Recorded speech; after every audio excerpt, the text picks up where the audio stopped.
Good evening, everyone. Here we are again for another CAM Collaboration My Osteopathy webinars.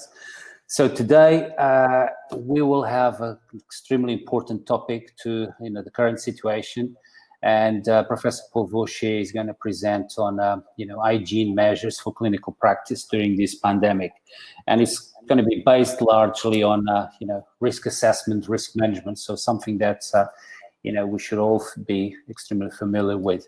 So Paul is a full professor at the Department of Health at the University of Applied Sciences, Western Switzerland in Fribourg. Initially trained as an osteopath, but he then sort of left the profession, did other stuff, did his master's in public health at the London School of Tropical Medicine, then did his PhD in neuroscience, and now sort of came back to kind of research in the field of osteopathy, and he's also one of my colleagues on the board of trustees of CAM Collaboration. So it's it's a privilege to work with him. He's a super bright guy, who I know for quite a few years. The typical kind of housekeeping rules. Keep the questions to the end of the presentation. So when we're sort of approaching the end, please write some questions so we can answer. And the usual thing about the CAM Collaboration My Osteopathy webinars, we have another one on Friday with Christian Lungi. He will be sort of approaching osteopathic models from a kind of a critical perspective. So I think it's going to be a very interesting webinar. And I've got others that at the moment I'm planning, but we haven't got the dates yet. But I don't think this will be the end of it. A reminder about our CAM Collaboration global events, the Quantum Global on the 2nd and 3rd of October in Paris. Hopefully we'll be there. And there's a call for papers that just came out. So guys, if you have any research that you want to submit, please go ahead. We'll look forward to seeing you there. And again, the showcase of our projects, research, community-based projects, volunteering work, etc. So we're busy and we're enjoying a lot doing these webinars. I hope that you also enjoy them. So I'm going to move on to Paul and have fun, enjoy the session, and I'll see you in a second. Thanks a lot, George. Hello to everyone. Nice to have you all here. We're going to spend about 1 hour together talking about a topic that's quite actual, because we're going to talk how do we manage returning to the office, or for those who haven't stopped, to verify or clarify their protection plan. So first of all, I'd like maybe to give a few precisions on why am I doing this. I fell into it a bit without doing it on purpose. I'm trained in epidemiology and clinical trials, so I do have a sense how disease propagate.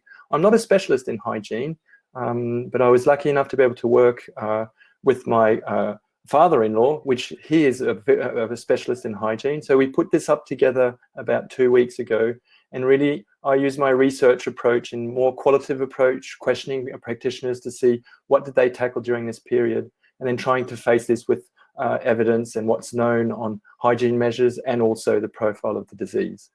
So during this small presentation that's going to be about 40 minutes, the idea is really to give you the instruments to be able to manage your own plan, and also to put appropriate measures depending of risk situation. So that's why we're going to board it more under a risk perspective.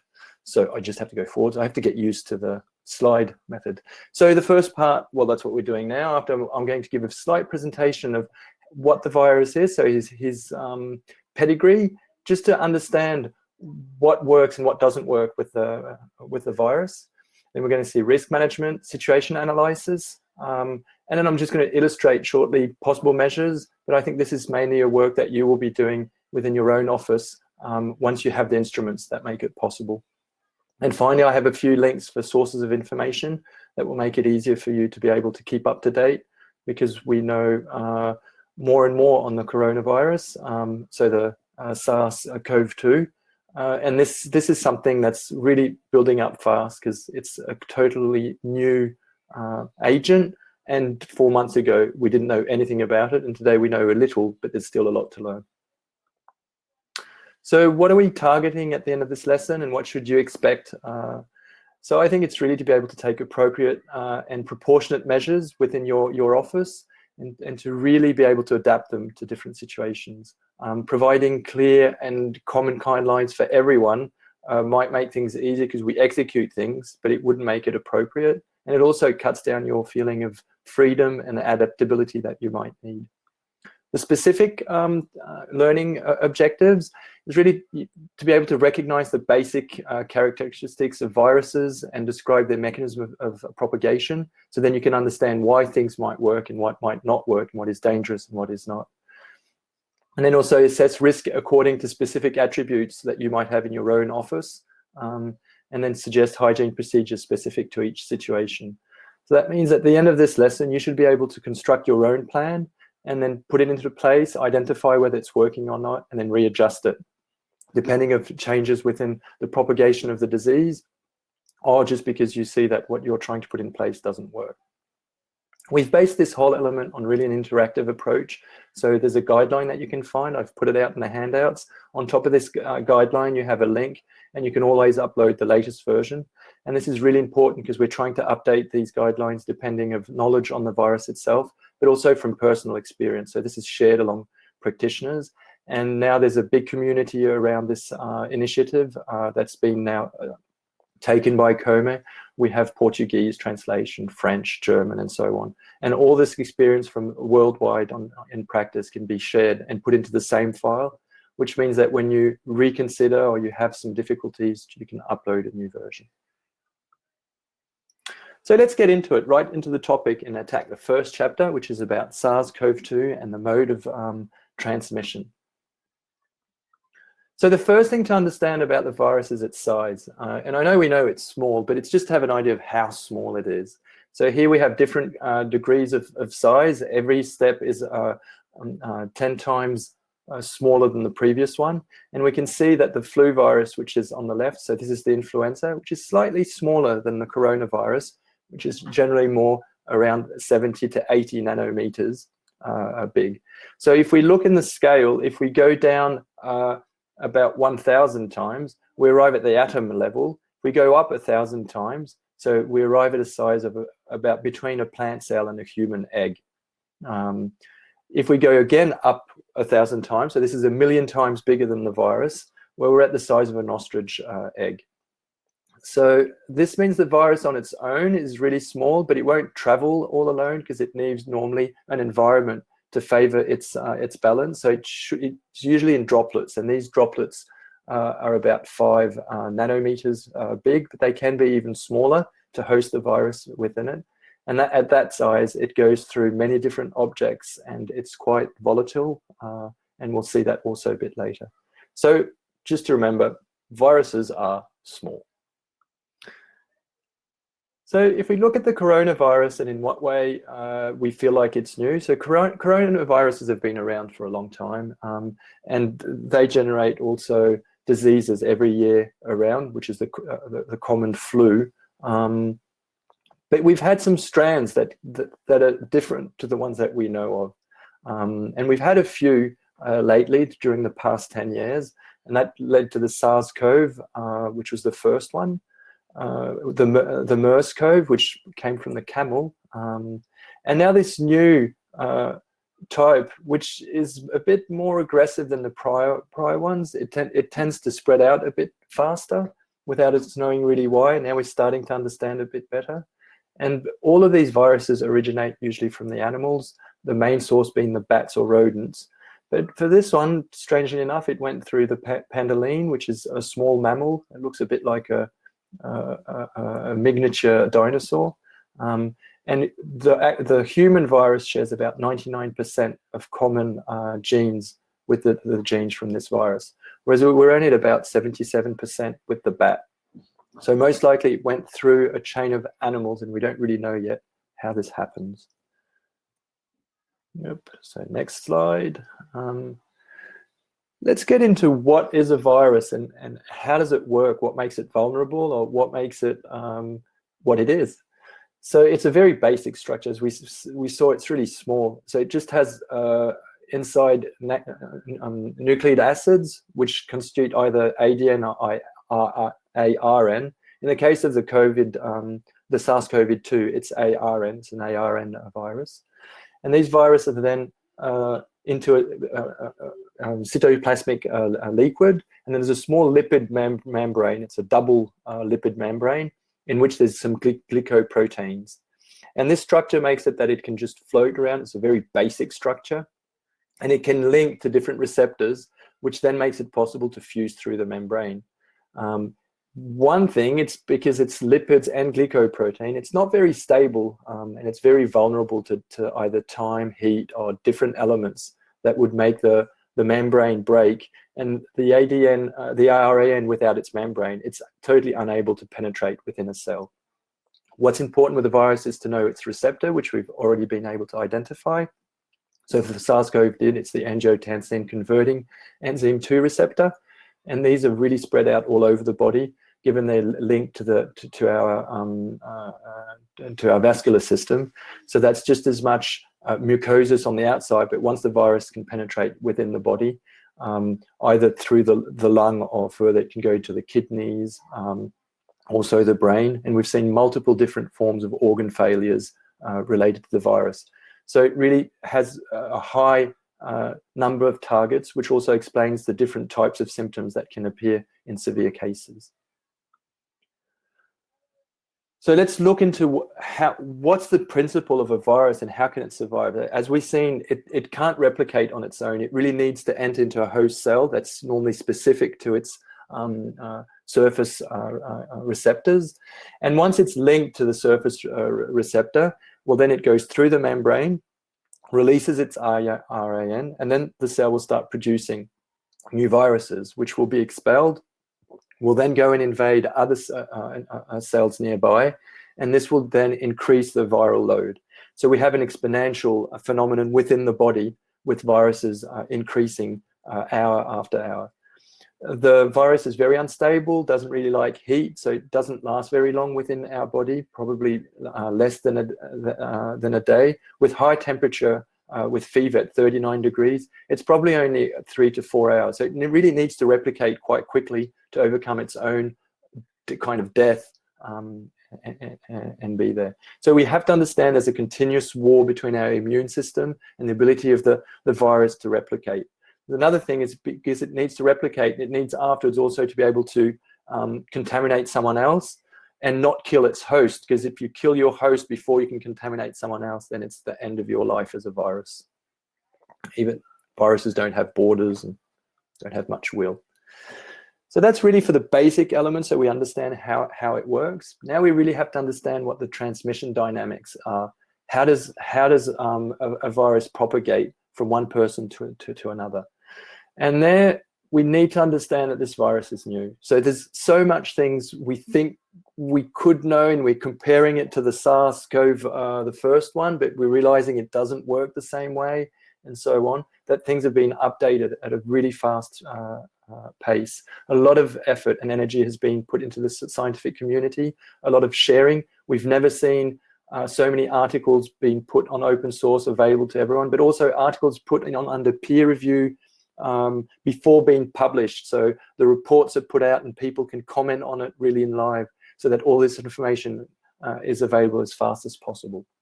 But one of the elements with the transmission dynamics is we need to have a clear insight of what's going on. So who's been contaminated, how does it happen, who is vulnerable, who is not, and so forth. And here, we can only see the people for which we can identify the sickness. So that means in initial phases, we had a really clear insight onto people who were the severe cases and the deaths, because they were coming to hospitals. So I think there we have a very clear description. And then the symptomatic cases, already at Wuhan in China, there were some investigations that were done. So we had a quite clear view of propagations with people with symptoms and been able to follow these up. But what we have noticed since then is that we do have some form of mild cases or asymptomatic cases. We also notice that the propagation can happen earlier. And this has really changed our understanding of what's going on and how does it go from one person to another.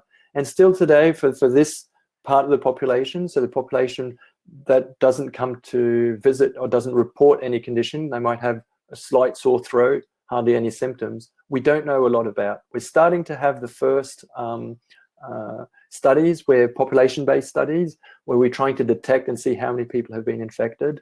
And the numbers do confirm that these are much higher than what we've suspected before.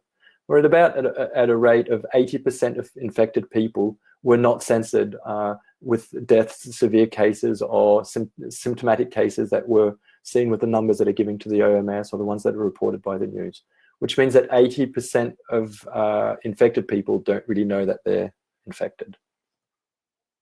Oops, I'm keeping on going my keyboard. I have to click here. So transmission dynamics, the second point. Richard Collomb, who did this with me, said when he saw this graphic, to him it was the most important information to retain.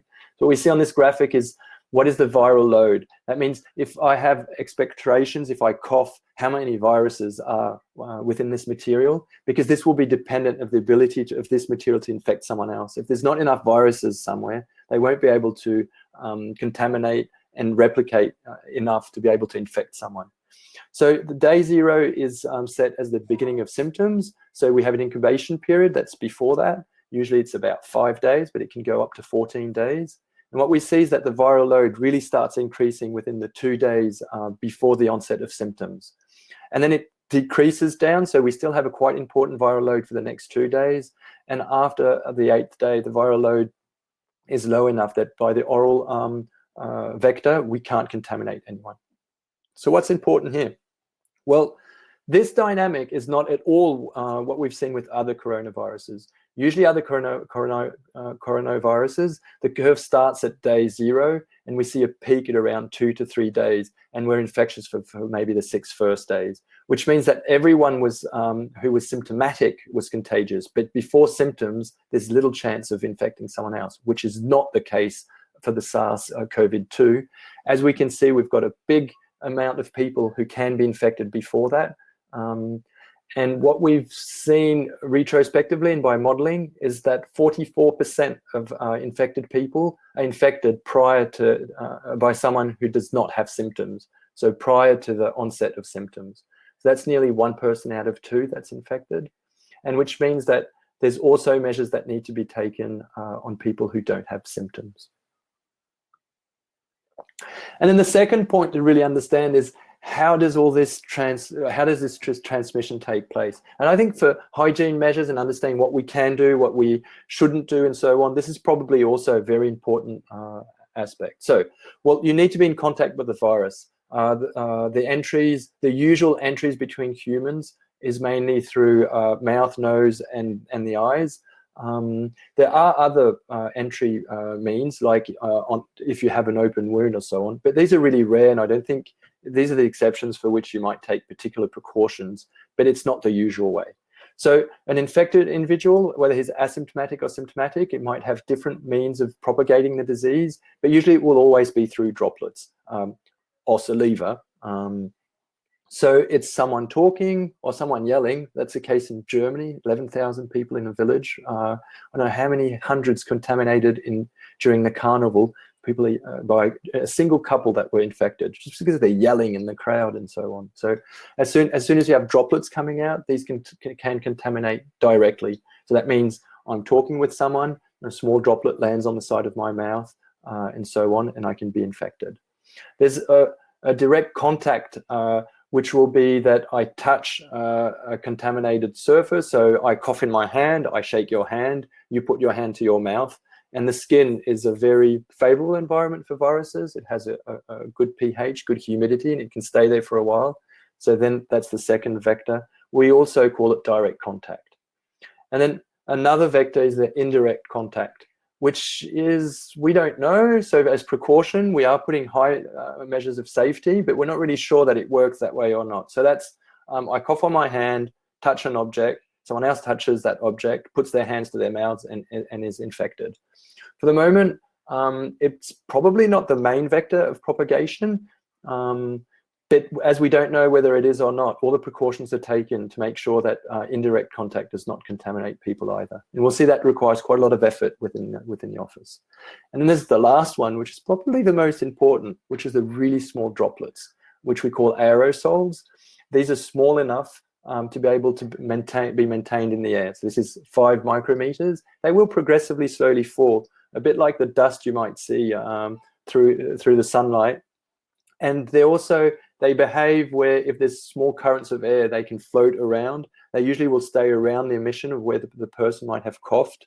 But then if there's a drift, they'll move slowly around and they'll rest really slowly back down to the ground. Now, given they're small, the viral load isn't so important compared to like a big droplet. But if I inhale enough of them, the accumulated load will be enough for me to be infected. And today we're starting to believe that this is one of the main vectors of contamination from the coronavirus, because on the Diamond cruise ship, everyone was infected, whereas in population-based study, we've seen that even people who live together, some have not been infected. So probably because of the airing system in the ships, where the ventilations would be going from one room to another, it might have contaminated them.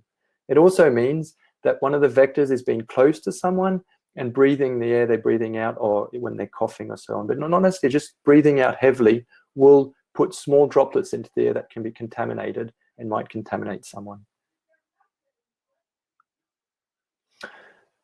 So to understand these elements with the aerosols, we also need to understand the dynamics of the air and how things work. So indeed, if someone is moving, the air flow will not follow that person.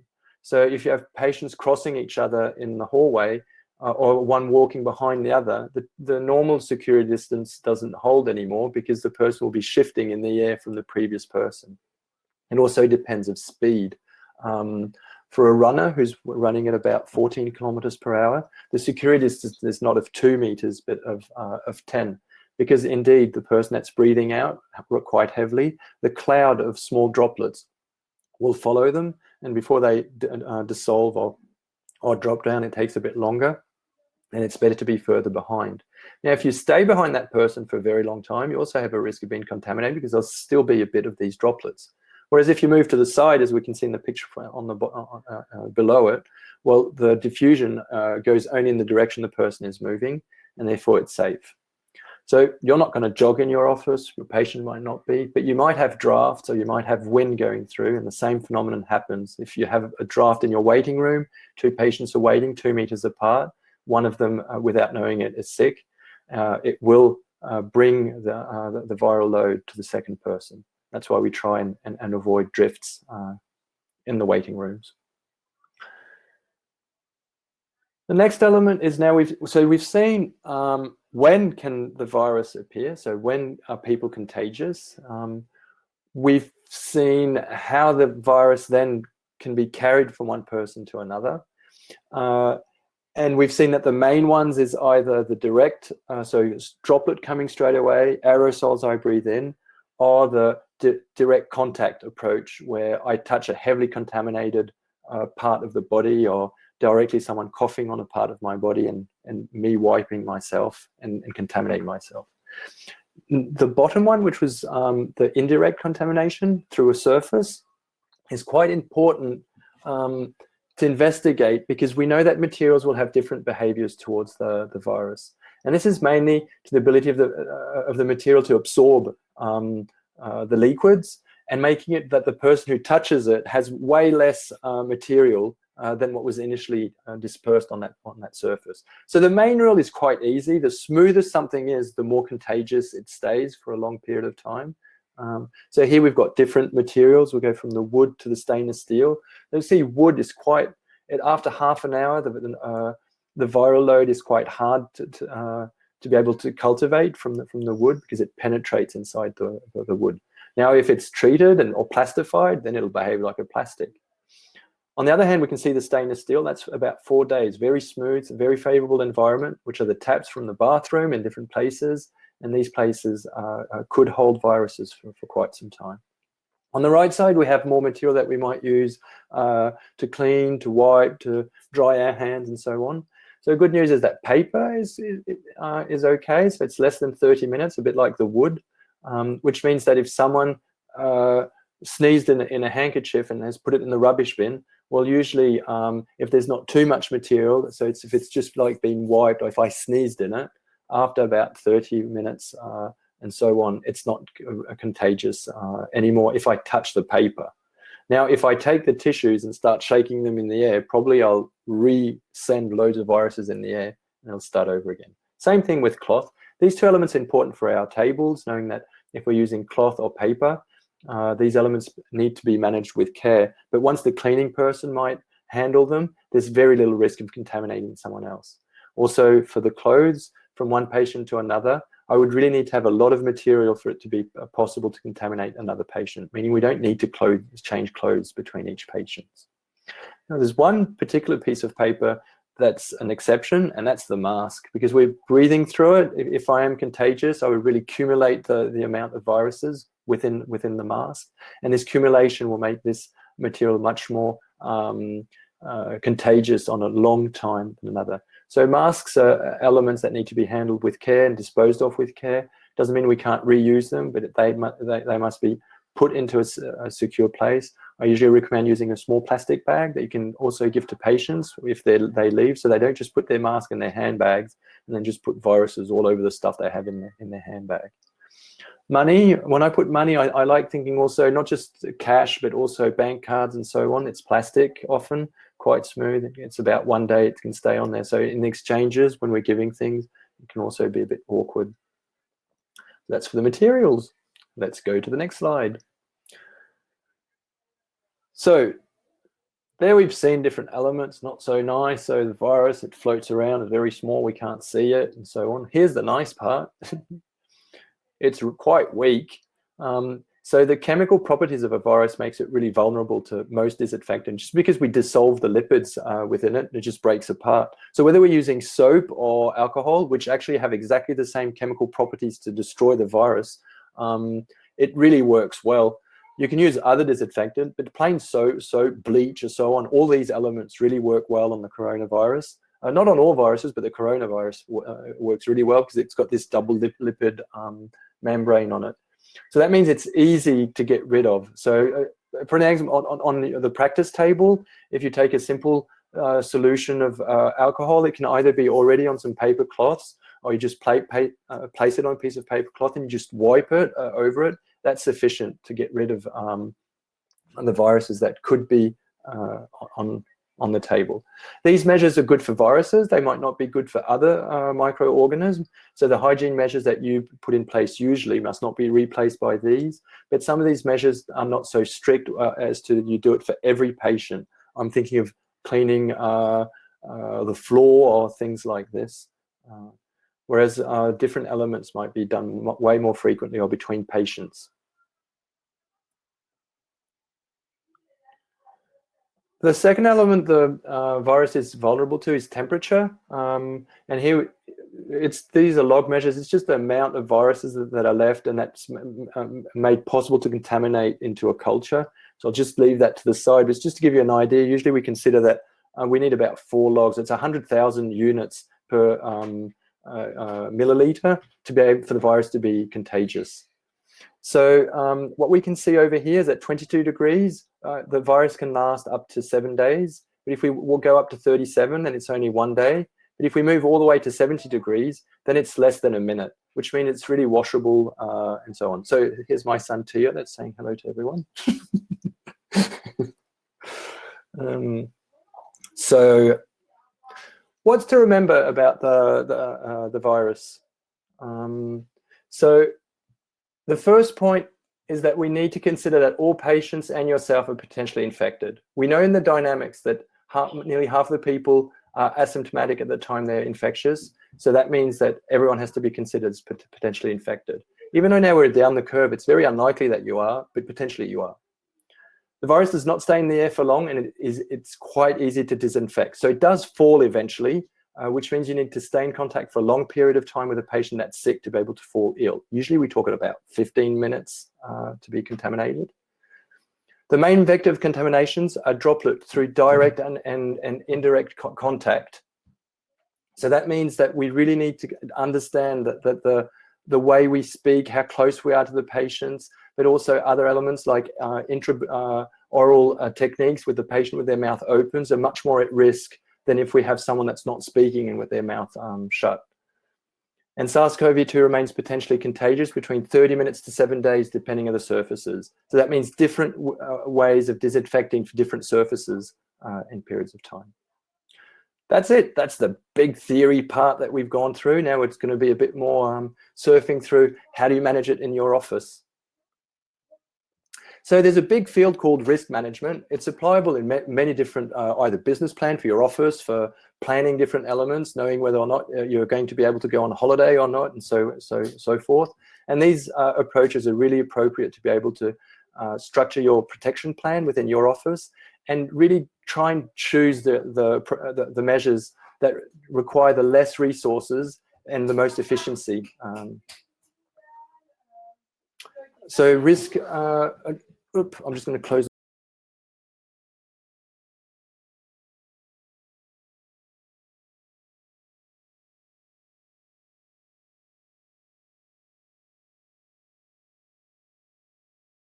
Back, so you got time to see the cartoon. So this is what risk management is. So there's one place where first step is where we perceive the risk, and then we're trying to analyze it, and then there's the risk management. There's different processes.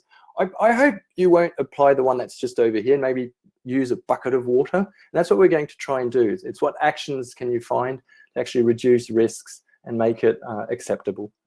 There's one really important element with risk and risk management, is that the nil risk doesn't exist. You're only trying to reduce it. And the aim is not to have no risk, but to have an acceptable risk. So the first step, as we've seen, was risk analysis. And there's a different way of doing this. And this is more like a technical way of remembering it. But I like with the situation with COVID-19 to distinguish 3 different levels of risk. And you have the individual level, which is related to people. So it's the risk of infecting and the risk of being infected as an individual.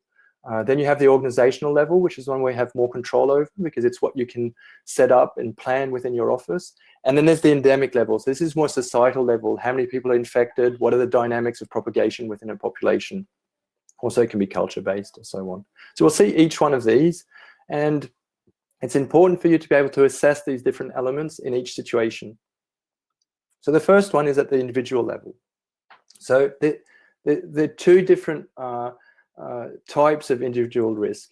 There's the risk of infecting others, and there's the risk of being infected. So it's not the same, because the risk of infecting others is on the contamination chain, but the risk of being infected is related to my state of health. If I'm vulnerable to a disease, my risk of being infected and the burden it will cost to society and myself is much higher than someone else. So usually we assess both differently and distinguish both. So let's start with the level of risk of being infected. This is purely descriptive. There's no real level that exists, but it's just to give an idea of how do you assess and what is the risk of an individual. So the first level of risk are vulnerable people. And these are people that tend to have more angiotensin receptors and are more likely to develop the complications from the disease. Complications can be either respiratory, but they can be also kidney or other elements. And we know that it's people with diabetes, cardiovascular diseases, immunodeficiencies, also anyone that has prior breathing insufficiency, and people who are undergoing cancer treatment. It's under treatment because cancer treatment has an immunosuppression effect, and therefore you're a bit more vulnerable. So these are the people we need to protect and try and have that they're not infected. It doesn't mean that we don't have to protect the other ones, but the other ones are less likely to develop complications. I am saying less because there are people who don't have risk factors who have died. So it's not that they're totally protected, it's that they're less likely to have severe consequences. So the second is other non-immunized people, which is mainly nearly everyone else, because the risk 0304, there aren't many of these people for the moment. So these people are people that we try and prevent from being contaminated because they will propagate the disease further. But there's no serious concern of them falling ill. They'll recover, and they don't need to be scared of falling ill. Risk 3 are low immunized people. So this is Probably for the moment, we only have a few. We've noticed that people, once they've had coronavirus, some of them don't have a lot of IgMs and IgGs. So the transition to the immunity hasn't been done. And the immune system has chased away the virus by other means than the lymphocyte T approach, but more with with macrophages and so on. And that means that they could be reinfected. And we think this is about 20% of people who have had coronavirus are likely to be reinfected. It's also people who have had an immune response, but it's wearing off after time. We don't know how long the immune response will last for coronavirus. We know from other coronavirus that it usually is between 6 months and 2 years, not longer. But we have no idea for this one if it's a long-lasting or short-lasting. This is also valid in the future for vaccine, where it's maybe people that have been vaccinated, but the vaccine's effect is wearing off, and people are more likely to be able to catch it. Risk zero for its immunized people with high responses with IgMs and IgGs, who usually are much less likely to be infected. Now, this is an element where we know that it works this way from other diseases, but we have absolutely no data on actual patients. And so to know to what extent people are more at risk in one category than another is more clinically based than evidence-based. The other risk level is the risk of infecting others. So what makes it that I'm a candidate of having coronavirus? So the easiest way of doing that is saying, well, if I have been contaminated and I have enough viral load that I can propagate to someone, I'm someone at risk. If I don't have that, I'm not. And indeed, that'd be great if we could easily distinguish people who are infected from those who aren't, but we can't. And as we've seen, people have symptoms and they're contagious already 2 days before. So even based on the symptoms, we can't. So this is something really hard to do, is to be able to isolate people at risk. And so we've taken different measures, and you've heard about them, but so now you can understand the strategy. Risk 0-1 is someone with a confirmed infection. We're sure they have the coronavirus, and they might or not have symptoms. Usually they'll have it, because if it's brought to the extent where they have a test, it's because they've had symptoms or they're at the hospital. And so these people, we know they have the virus. This is the highest level of risk we might have. There are a few cases where people might be tested positive, but they don't have symptoms because they've had someone close in the family that's been tested positive. They've had their own test, and so we know they are. And they'd also be in that category of risk 1. Anyone that has confirmed COVID-19 is at the highest level of risk. The second level of risk is I have symptoms that evoke the disease, and I've been in contact with a confirmed case. So likely I might have it, but it might be something else. I'm not really sure, but I'm highly at risk. Risk 0-3, well, I was in contact with a confirmed case, but I don't have any symptoms. But I'm nearly just as risky as 0-2, because it's the 2 days before, 2 days after. Risk 0-4, I've been in contact with someone with symptoms, but I don't know whether it was coronavirus or not. But given they had the symptoms, it could be. And even if I don't have symptoms myself, I could be infectious. Risk 0-5, well, it's someone that doesn't have any symptoms, doesn't know whether they've been in contact with someone who's had coronavirus, or doesn't think they've been with someone without symptoms. So less likely to be infected. We can't rule it completely out, but less likely. And the last category is people who have acquired immunity, where they're the least likely to carry it. So that means each of your patients can be, you can estimate where they're placed over here. Usually we put a threshold, depending on the countries and the time, I'd say between 2 and 3. So a patient, even up to 4. So if we have the number of people that are infected in the society that increases, probably we'll try and avoid seeing people even at risk 0-4, or put up special measures to see them to prevent the contamination from going further up.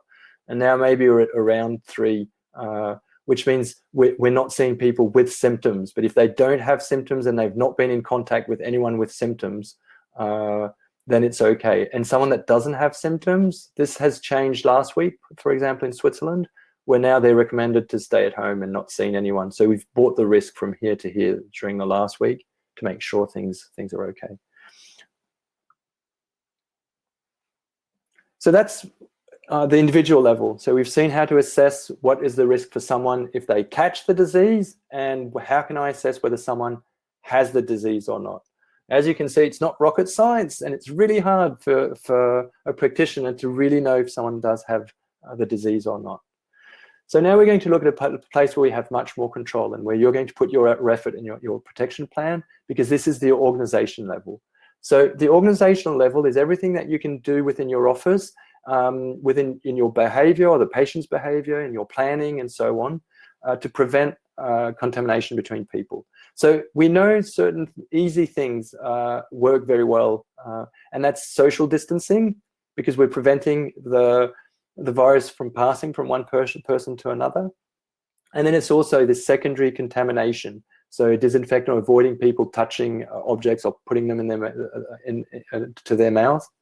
And these are the two elements at the base of all these different rules that might have come up, or possible measures you can take in your office. And we're just going to go through. This is a few examples. There can be others, but I'm just going to go through.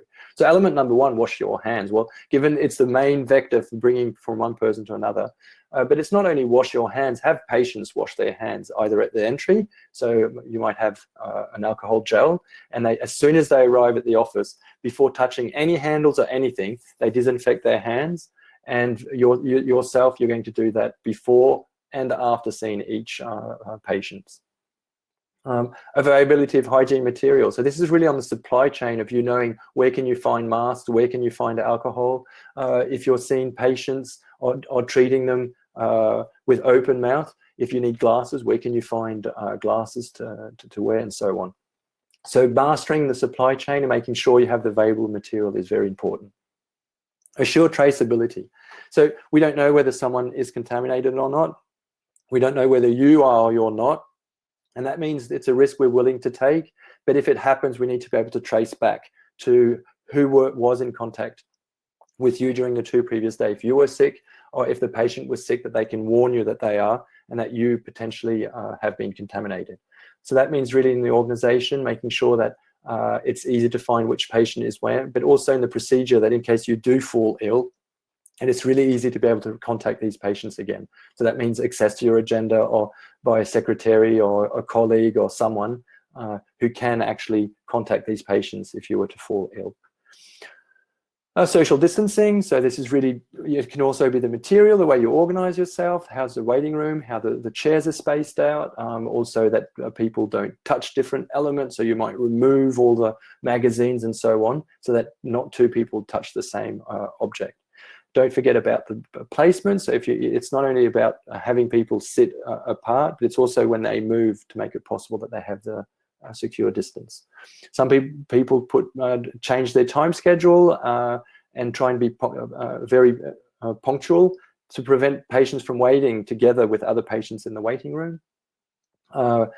You'd also reduce contact between people working in the same office. So maybe you're not going to ask as often to a colleague to come and see your patients, and so they come as well in the room. You might also not have so much interactions between workers. Also, if you have a secretary or someone like that, they'll have the same protective measures, 2 meters, or wearing a mask. And also you might change the service you're offering, saying, well, I'm going to reduce the number of people, mainly those at risk. So I'm going to set the first meeting in the morning with only people at high risk, because I'm disinfecting my office the evening before, and they can come at that time. Or you might reorganize in the way you follow up patients, saying, well, it's a person at risk, rather than have them and seeing them there, we'll do a phone call and we'll discuss, or even using maybe a web application or on your phone, showing them exercise or having them palpate or move or do different elements at distance, so they don't have to move and maybe expose themselves on the way to your office. After, you might decide on technical aspects, the regularity of cleaning. What are you cleaning where?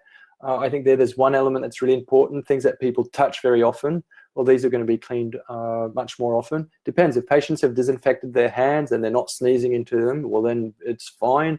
But if there's any risk, usually what we recommend is having always either paper tissue with alcohol on it, and between each patient, you wipe these elements systematically. So doorknobs, buttons, switches, so elevator buttons, all the handles that you might touch to go along the way. Just wipe it quickly. Give a small wipe on the chair, on your bench, and so on, and then you're ready for the next patient. So that's an example. Again, these elements you can find in the guide that we wrote that might give you a clear idea of what you can do, but it gives an overall view of everything that you might put into place help you through. So that leads to the third level, which is the endemic level. Now, on the endemic level, you have a secondary role. I think we act on this level by our own behavior, because we'll reduce the propagation, but also because we educate our patients to have the appropriate behavior, and that they will tend to less contaminate other people. So again, we're talking about social distancing. Confinement was a solution. Everyone's trying to reduce it to the maximum. What we do know is that once you release it, and that the contamination rate goes above 1.0 per person, well, you have an exponential growth of the disease. If you're below, it goes down. So we're trying to maintain it below the capacity of hospitals. This was a scenario that was done recently, published in Science, where they showed that with 1, 2, 3, 5 periods of contamination, for the next 4 years, we're able to hold the virus and prevent it going from one person to another. Now, this is without counting, that's counting that people have normal behavior between each period. But if people are wearing masks, or people are keeping distances, it's possible also to diminish and try and reduce as much as possible those isolation period. Now, the endemic level also means that there's a certain period of time where we'll have very few people that are contagious, another period where more people will have it. And so that means that the risk is not the same between these different periods. At the actual state, we're really down the lower curve. We've just coming out of a confinement period. So that there's quite a few, there's not so many people that are contaminated, so the risk is very low. But maybe in September, things will go back up again, and this risk will increase. So the measures that you take and the way that you insist on it happening, but also on the patient side, might differ between these different periods.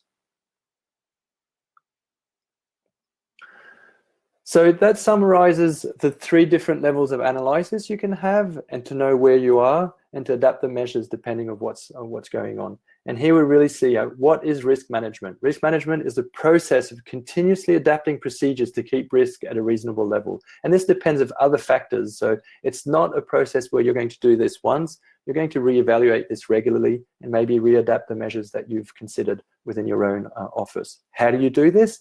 Well, there's different steps. So the first is observe and define the context. You really need to be able to know what's going on. So to do that, you need to really see the process of the patient. We're going to see that after. You really need to analyze the situation. Then you have to identify the potential risks, assess the importance, and prioritize. Maybe some things are going to take a lot of energy for little benefit, and others with little energy will have a high benefit. You're going to concentrate on those. Then you're going to define the risk reduction measures. I do advise to have a plan, and if you're in an office and you're working with other practitioners, to have a similar approach and a plan that's conform between different practitioners. And then you're going to implement the measure. And when you do this, well, you're going to loop back towards the observe, define the context, because the implemented measures might work, they might not work. So you have to see what happens. Are people following it? I'll just give one example. You've decided to put signs up to give instructions to patients that when they arrive, asking them not to touch objects, and may need to wash thoroughly their hands with soap, and use the paper cloth that's on the side, wipe their hands, and put it in the closed rubbish bin. And given you want people to do that, you've put nice little signs everywhere to show them the way. But given there's so many signs, people don't read signs, they come in and they're not doing it. So they're coming to the toilet, not washing their hands properly, touching the tap, touching the door handle, and going back to the waiting room.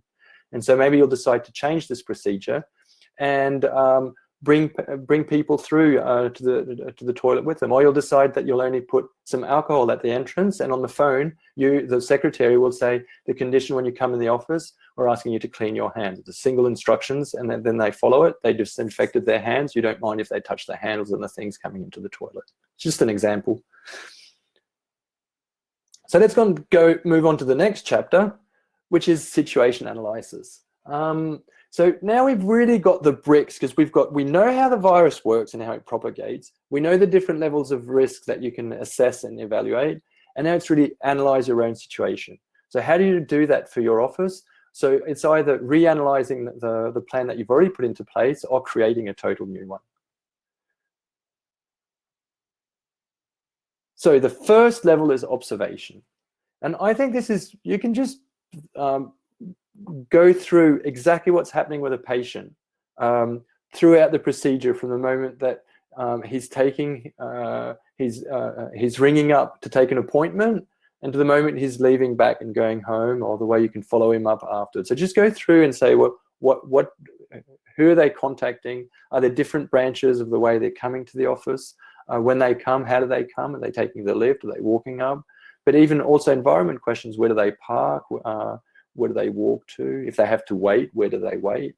And so on. And really go through and analyze the situation of a patient coming through. And then do the same thing with you and your colleagues and all the employees, including maybe the cleaning personnel. When do they come? What do they do? To have a clear view of how things are working at the actual state. And then try and observe what's going on with the supply chain, with the material. So can you or do you have masks? Where can you have alcohol that's made available? And then really analyze these situations to find the different elements that could work. And the final one is really on the cleaning procedures. So how does it work? Or how often do you do it now? What is being cleaned? What's not being cleaned? So how regularly it's done, to see if this will require realignment. Then you have the risk assessment. So you know how it happens, and as we've seen before, we know how the virus can propagate, where it can be, how it can move from one person to another. So this will depend on what type of surface you have. So how are your floors, how are your chairs, how and so on. A glass table in the waiting room, probably a surface that needs disinfecting quite often, because people might lean over it or put something on it. It's glass, it will stay on there very often. A couch with cloth on it, no problem. Unless someone really is sick and maybe sneezed on it, which is quite unusual to sneeze on your own chair. Well, we've seen that cloth, the virus doesn't last for very long. So there you don't have a lot of problem. So there you can really see and analyze the different elements we've had in your own situation. Say, is there a risk there or not? And then you need to set the priority to say, okay, this is how I'm going to manage it. When I say priority, it's also to what extent does it make your work possible or not? I'll give an example maybe. In the way you're managing patient, you've decided that you have a very small waiting room and you can't have one patient. So you're spacing them out on half an hour. But that does mean that you have to change overall your agenda, which is an online agenda where patients take their meetings alone, and that you really need to be on time. But you know that you might have 5 or 10 minutes, so you've spent it out 10 minutes between each patient. But you notice it doesn't really work because the patients aren't necessarily there on time, and you can't have them wait outside because it's a place where there's a lot of people going through, and it's more at risk outside than in your waiting room. So there you might say, okay, the priority, how will I work? And then you decide that you will use another small room that you've been using more for the personnel, but that you're not using at this time, and you decide to do 2 separate waiting rooms, and therefore people, when they enter, they're asked to go in a waiting room when there's not someone else, and you've solved the problem. So that's why the priority, you really need to see what's most important for you and try and find adapted solutions to your settings. You might have an office with many people working in it, and so you decide that you're going to shift the meeting hours to avoid people being in the waiting room together. So instead of taking the appointments on the hour, a colleague will shift it to the quarter of an hour, another maybe to the half hour, and so on. And then being shifted to 15 minutes, it avoids people crossing each other. And it will ask some work, and who will get to keep the normal timetable and not change their agendas compared to the other. And these are all things you need to discuss and prioritize.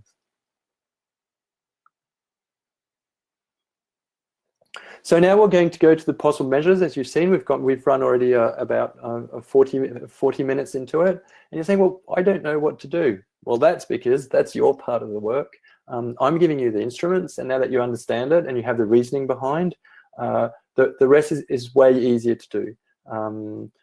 Richard Collin, who's the specialist in quality control and hygiene, said that hygiene measures, it's in the entire element, if you know 20%, so 20% of your time understanding will run the 80% of taking the right decisions, and you don't need to know beforehand what you need to do. So for this, we have a document. These documents have been translated. There's new versions going to arrive probably during the following weeks.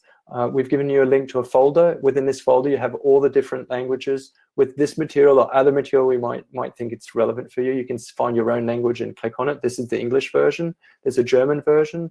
I think we're at the report 1.1 or 2. Oh, no, 1.2 for the German one. French one is also at 1.4 as for the English. We've got a Portuguese that arrived today. Thank you to our Portuguese colleague for translating and working on the project with us.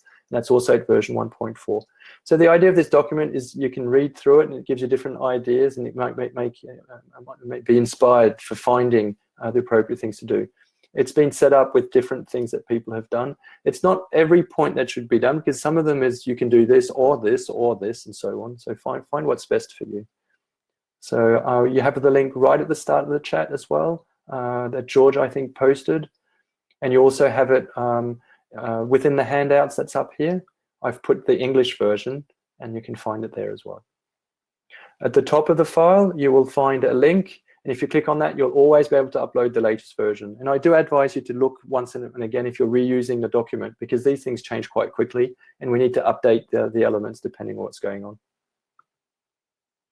We've organized the document in 4 different sections. One is more about managing patients, so what you need to tell patients, how to organize their planning, what they need to bring, what they need to do. Then we have also managing really the office, which is more about the waiting room, having different materials, how do you organize your pens and stuff so you don't touch things too much while you're doing the consultation, you don't have to disinfect everything all the time. The self-hygiene, so the cleaning measures that you have to bring to yourself, but also the awareness you might need to take, whether you're sick or not, and your professionalism that makes it that if you start being sick, and even if it's a small flu, not to go to work. And then the last point is really about more cleaning procedures for both instruments and the office itself. If you have any ideas that go beyond what's in the guideline, don't hesitate to post these to us. You have also an email address, I think, within the document. One important element that's within the document is a checklist. So I'd say go through the document, read things, and try and find a solution. Once you think, I think I've done it, and I think I've got a good protection plan that's set up for my office, well, go through this checklist and see, do I have this? Do I have this? Do I have this? And if you go through a yes of it, probably you've got a quite high level of safety, and you can be proud of yourself in what you've set up for your patients. So that's the checklist, also in different languages. Here we've got the version from 1.3, and now I've added one element from ventilation, because this is what the most frequently asked question. We're going to go into summer, and many people are asking, how do I ventilate my room? Can I use an air conditioning, and so on? By the way, try not to. It just picks up the drops, it makes them small, and just throws them all over the place. A slightly open window without draft is perfectly fine. And between patients, you can really open the windows wide as long as the draft goes out the window and towards the outside. So that's for the checklist. Now, source of information. This is something that's really dynamic. The one I wrote here, initially it was for Switzerland, so there's certain things quite Swiss-based. We'll try and keep it updated and country-specific as well. The first element to know is for the guide of the material. So here you also have a link. So if you download the slideshow, which I've put in the handout, you'll have the link as well. If you click on it, you can also have the guide in all the different languages. And that makes it also possible for you to either update or choose another language. The master file is always the English one, so it's the one that's always the most up to date. And then the teams try and keep up and keep the other versions up to date. And this is a whole set of links. I'm not going to go through them because I don't think it's the link that's important. It's the type of link that is. So there's a lot of information around coronavirus, and there's a lot we don't know. And we don't like not knowing. It gives anxiety that we don't know. Uncertainty, our brain is not really made for that. So there's loads of crappy built-in information to try and fill in these holes. But these are not precise, and they sometimes even do things that we know are probably wrong, or at least not right. So I think there's certain places where you can have really high quality information and keep up to date on what's going on. And all these scientific journals, so these are all links you can click on. It's also on the guide. And these are special pages within all these journals dedicated to coronavirus. And these are really good for updates and reading things rather than going on Facebook and watching a video of someone that's not at all from the field talking about the problem. I've put in some guidelines. We might put in a few more. There's been a great work done by a team, including Raphael, who worked on the French plan, which I think is quite well written. It's very easy to follow through. I've put the Swiss protection plan that they've put in. It was written quite quickly because the state asked for this within 1 week, so it was written 2 weeks ago. 10 days ago. Then you have overview of situation. So this is really to see the dynamics of the disease. Now, there's been lots of different graphs and so on. I say, yeah, well, they're nice and so on, but numbers are really hard to interpret because countries have different ways of doing things. So I think this is more just to have an idea of saying, is my country in a endemic situation or not? But usually the news talks about it so much, you won't need to go there. Source for updates. So Geneva Center for Education and Research in Human Action provides a whole series of links that they keep up to date. So it's a bit like this list, but they're really working internationally. So go and look at that if you like it, if you like to go and find some high quality information. And the European Center for Disease and Prevention and Control, which provides also guidelines and indications.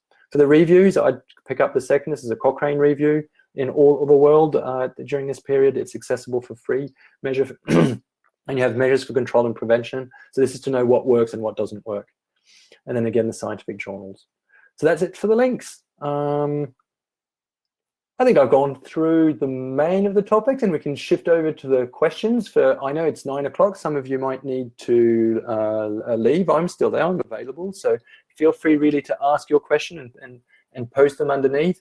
You've also got my contact information. If people have comments or ideas, don't hesitate to send them by email. With Comey, we're going to try and set up afterwards a forum so that people can actually interact and we can keep up to date this element. I really thank you for your attention, for your presence within this talk, and I hope that it helps.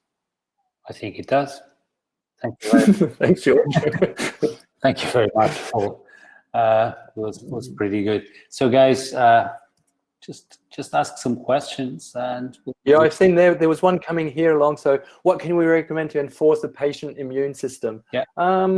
Well, it's a good question because we say, well, if we can fight it back about it, but I think the coronavirus is doing something. It's been bringing so much money to understanding that disease. Finally, we're going to be able to understand also the flu in other ways, because we don't really know what really we know what weakens the immune system, but what makes it that someone falls ill or not. What we do know is it's specific to each diseases, so it's also related to receptors and so on.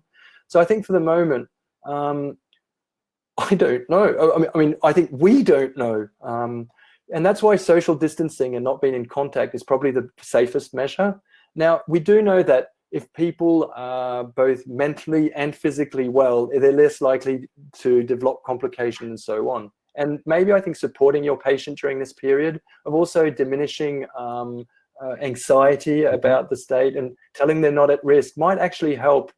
Not only in them feeling better during this period, but being mentally more capable of suddenly having a flu symptom and saying, I don't care, even if it's a coronavirus, I'll just stay at home and wait until it goes away.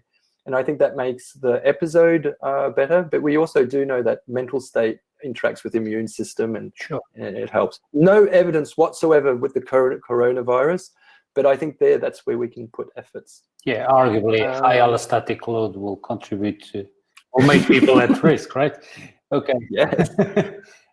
What about the steam, a mask between patient? How long, what temperature? Thanks. This is something that's important because we might not have enough masks. So ideally, masks should be changed about after 4 hours. And having patients have a mask, I think, is also really good advice to have, because then you're really limiting both transmissions from practitioner and patients. But often we don't have enough, so we need to disinfect them. So steam might work with certain types of masks, but they must not deteriorate the material. If not, then you're creating gaps within the paper. And when you're breathing through it, well, it's useless because all the droplets go straight through. So there's different ways of actually cleaning masks. One of them is simply to let them rest long enough. So if you have like a week or 10 days worth of masks, you can go through the masks, because after 10 days, the virus would have died on the first one. So you can go through the set again. We're going to have soon some washable masks with silver lining within it, which actually kills the viruses really fast. And these are washable, and you can put them within the wash. So I'd stay with the steam. We saw the temperature. It's 1 minute at 70. So if you put steam, if you put it in 1 minute, normally you're fine. It should be all gone. But I don't know really of a lot of masks that withstand steam at 100 degrees for a minute. So maybe you know of such masks, and if you do, don't hesitate to share with everyone, because we might like having these masks. Can you use vinegar as a disinfectant? Well, yes, for certain types of germs, but not for viruses. Vinegar is not the best to use because it doesn't dissolve the lipids. So I just use plain soap or bleach. Vinegar doesn't bring any added value. Vinegar can be better against certain types of bacteria. There's one here about wearing gloves, which are... Oh, that's a good one as well. I can't see where's the gloves. Maybe it's further down. So anyway, gloves. Hands are a very particular part of our body. We have two parts of our body that has very little germs. It's our forehead and our hands. Most likely because we don't have glands and hairs, but our hands has less bacteria and germs than usual surfaces that you can find. It's really quite an aseptic surface. It doesn't mean that when we touch something, we put it on it and it's there. But it just means that compared to a glove, it's not like if our hand was something really disgusting and gloves are really clean. It depends where you've put them before. The big problem with gloves is people put their gloves on and then they say, haha, I'm disinfected. And then they don't clean their gloves. So they infect the surface of the glove, for which viruses like it just as much as the hand. And then they start touching objects and they're contaminating the objects because we don't clean or disinfect our hands with the gloves. So on a safety perspective, it's much safer not to have gloves because you can put alcohol, you can touch an object and you can really use it. That's worth it if you're not going into a place where there's high viral loads, such as the mouth, where we usually have, for other reasons, we also put gloves on. Take them off and throw them away once you finish this maneuver. Everything you touch on the outside, you can use your bare hands, just disinfect before and after. If you have open wounds, then wear gloves because you have an entry zone and you need to protect that. So then you put on gloves. But again, don't forget to either change them regularly or even clean them. We're talking about using soap on gloves. Normally latex should be resistant. And I think it's better cleaning your gloves with a bit of soap once in a while, even during the consultation, rather than just keeping them on and feeling that you're safe with your gloves. Integrating medicine, someone, a cardiologist, he and Morrow backed this up. So what was very, so that's for rehabilitation. So yeah, well, this is things that we can help out with, not just in the office, but indeed in the UK, they've trained osteopaths to be able to help with respiratory rehabilitation. And so the osteopaths backed up the physios within the hospitals. What other box to put masks in? I haven't officially sources backing this up. I wouldn't use UV for many reasons. UV does destroy viruses, but only under direct light. So if you put your gloves in, well, it really has to be UV light, or you have to turn it over on all sides. But as soon as it's slightly wrinkled at a place, you'll have a fold, and the light won't get there, won't do anything. So UV lights, I think, avoidable. It's way easier just to use a small bath of water. Now you're talking about gloves. Maybe, I'm not so sure. I think we need to find a way that we can have gloves. Reusing them is the last resource. Using UV lights, I'd say better than nothing. And maybe better than leaving them for a week, maybe so. Maybe leaving them a week and putting them under the UV light. Not so sure for the... how can we respect social distancing during treating patients? There's a great video on that. You can use really long sticks and so on. Well, we can't. So the respect is not about the distance, it's about the contamination. And the answer is quite easy, it's masks. Have your patient wear a mask and wear yourself a mask. And that way, it's very unlikely that it can pass one. So it's not 100% efficient. You'll maybe be 70% efficient, but it's enough to stop the propagation of the virus, and it's good enough. Otherwise, you can't work. So we're in a type of profession where you can't do it. On the other hand, during a consultation, when you can have 2 meters, have them, which means that while you're interviewing your patient, keep the 2 meters, because again, the contagiousness is dose respondent. So if you're close for a longer time, you have more risk of being contaminated. So when you don't need to be close to the patient, don't be close to the patient. And when you need to be, well, do what you do best and do it as best you can. Treat if you want. I suppose there is no need to wear gloves to treat patient if you wash hands. No, that's right. Use steam and hydrogen peroxide to do. Well, peroxide works quite well, and steam will work quite well as well. But this is more like for instruments. But you can also just simply take a small recipient with soap in it. but that won't disinfect for other kind of elements. But on the other hand, what we use as devices, we don't have invasive approaches. So your stethoscope, the reflex hammer, I mean, if you wash it just with a disinfectant, it works as well. You don't really need to put it in a light and do it all. If you wipe it properly and clean it with disinfectant, it's okay as well. Have a look at this one, why there isn't a pan-European protocol and not different rules in each country. It's a good question. I don't know. Some ideas might be that within each country, people haven't even created similar protocols between professions. So I think there was one way of saying this is something new, and the people who best know what to do is the people who are working on the field. And also, like our government don't really know what do we do. If you see the reglementation on what a physiotherapist might do compared to an osteopath, that might be quite different, because they go and provide care to patients with COVID-19 at home. So there it's a whole suit, gloves, and so on. It's not all the same measures. So I think it was more saying, well, let's see what happens and let people decide on what's best. We've pushed this to the point where we're saying there's not a guideline for the same guideline for everyone. It's just a plan and people work through. Generally, if we look at the documents, they're more or less, they're based on the same elements. So I think everyone's going to do more or less the same. It's more what's compulsory and what's not. But in the behavior, I mean, the virus doesn't care, doesn't have border. It works the same way in Dubai than it does in Spain, than it does in Switzerland or the United States. So I think at the end, the reasoning is the same everywhere. What about this one about wearing a face shield? Face shields, I think if you decide to treat infected patients, which most countries don't recommend to do it in your office, so you might go to the person's home, then it might be worth having a shield because the person might be coughing a lot, and it's so that the patient can cough if they want to. But then you need to clean it and so on. For patients in the office, I'd say for people who are working close by and you might be working with an open mouth with your hands inside the mouth, there I think it would be worth wearing at least glasses or element that could protect the eyes. I don't think it's compulsory. It depends also how you're working and what you're doing to the patient. But overall, if the person's mouth is closed, the risk of being contaminated directly to the eyes is really, really low. So we don't recommend using glasses systematically. Now, if you have a patient that has symptoms, well, the recommendation is to send them back home. Now, if someone is coughing, I would wear glasses, yeah. But I don't think I'd take them in my office. I might decide to take them in their house and then I'd put glasses on.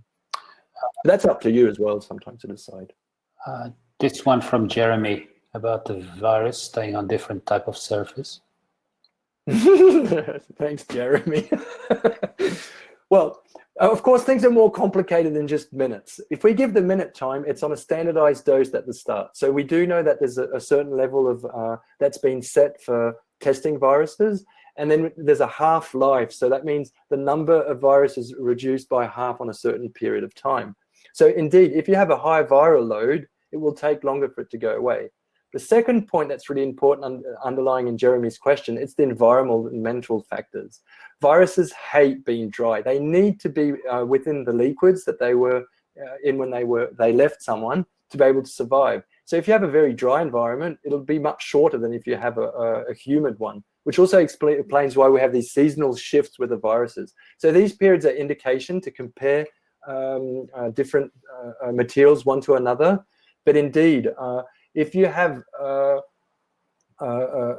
really cold place like the fridge is probably the place where the virus can survive the longest. It's nice and humid and it's cold, so it'll stay in there for a while. But on the other hand, there's not many objects that someone will cough on, put in the fridge, and someone that's not in that household will touch again. So, what about pediatrics? This is a really important question because we're struggling also because of the school. So many studies have started and trying to say, well, are children more at risk in both categories, risk of being infected or being an agent of infecting someone else? So what the actual data is showing is that children are probably up to 10 times less likely to become sick than adults. So they're less inclined to be carriers. However, once they are sick, their viral load is very similar to other adults. So can they contaminate someone? Probably yes. Are they a threat overall, and are they a vector of the disease? Probably no.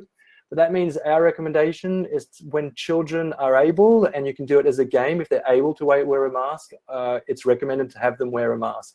For really small children, I think they'll rip it off and touch it with their hands. It'll make things only worse, because then if they are sick, they'll put it all over their hands, and then they'll put it everywhere else. So I think the threshold would be around maybe 3 years old, but it depends also of your patients, how they are and what they like. You might need to find a way to make it into a game. You're wearing a mask, and it's about guessing what mimics you're doing under the mask and making it fun, so that they can then accept having the mask.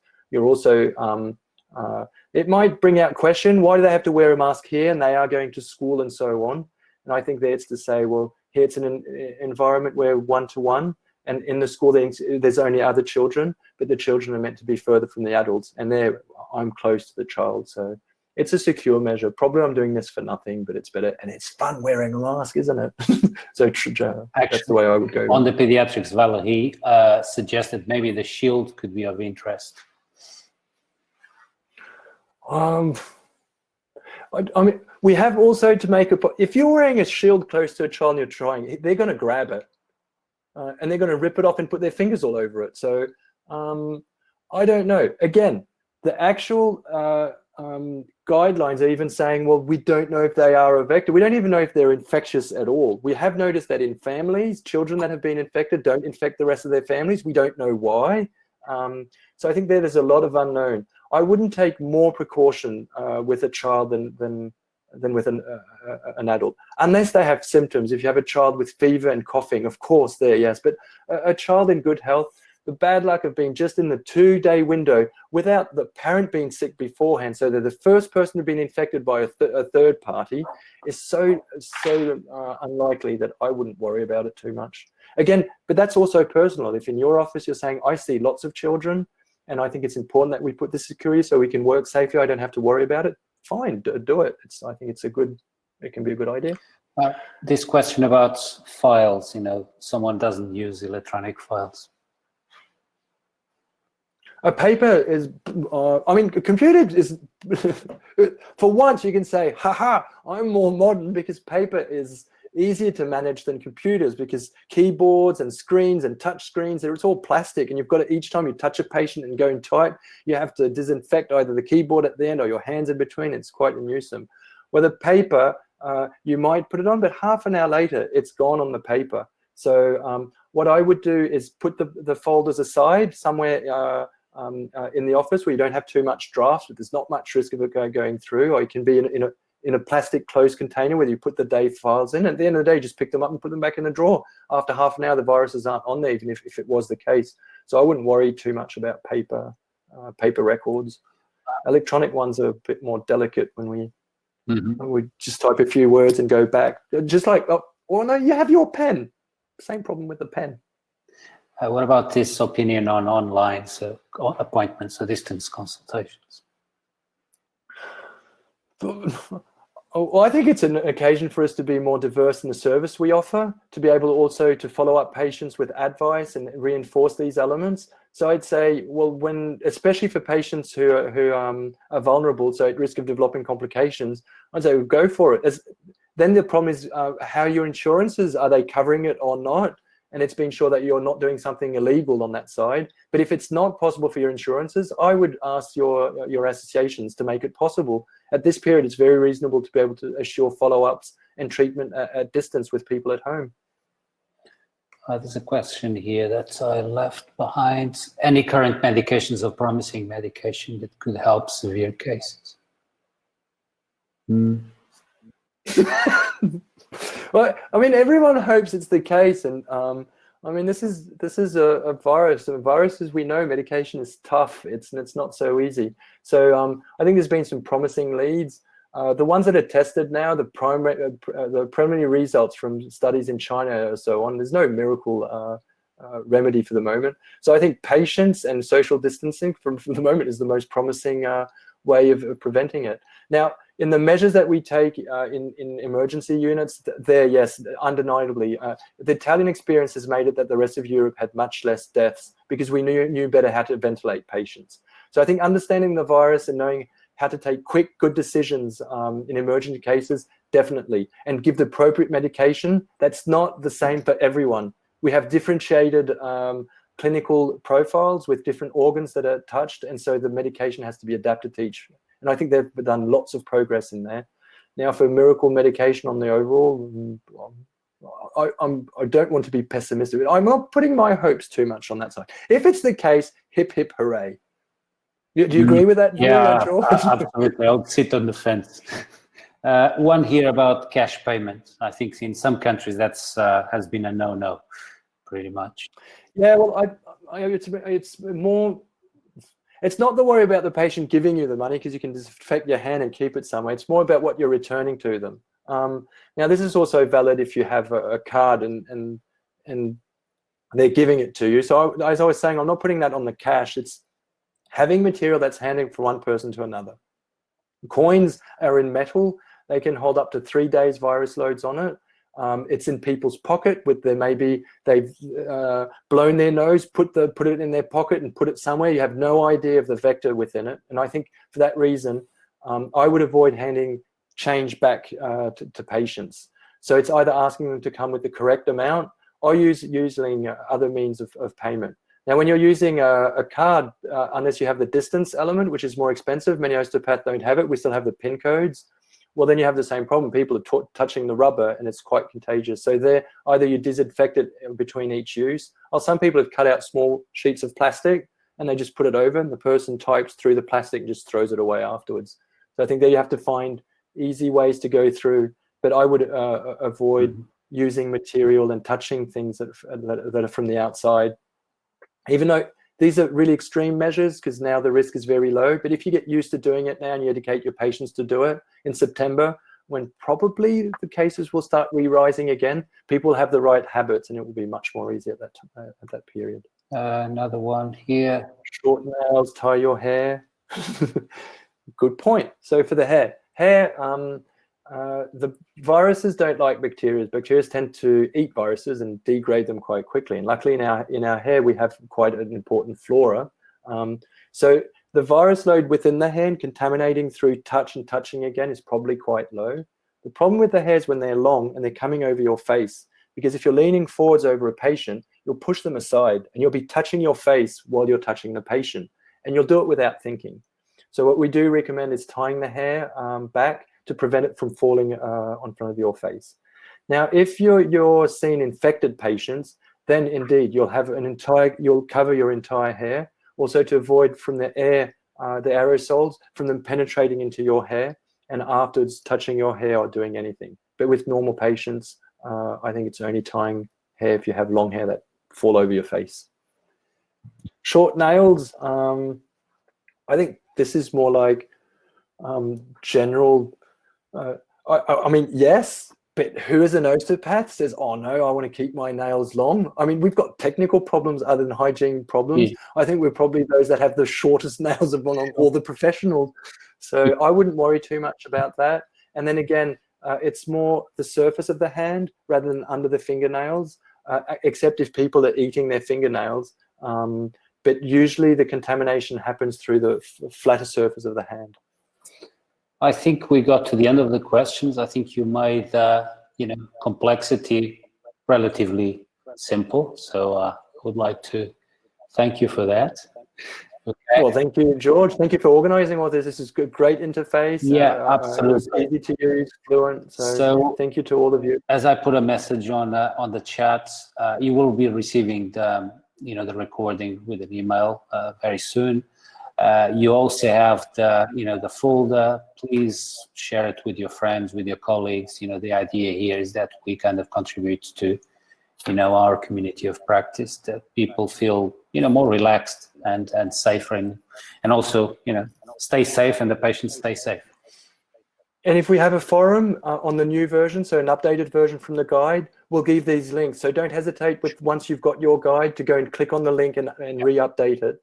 And so that way you can also give a return, and we can share all this information and make things as easy and as pleasant as possible. Sure, it's basically a live document, so that's the idea, because it's responsive to the constant changing environment. All right, again, thank you, Paul. Okay. You're welcome, and have a great evening to all. And for those that are on the other side of the planet, maybe a good morning. No, not yet. Okay, and guys, so next one will be on Friday, so I hope to see some of you soon. All right. I'll be back. He'll be back. Have a great evening. See you. Bye. Bye.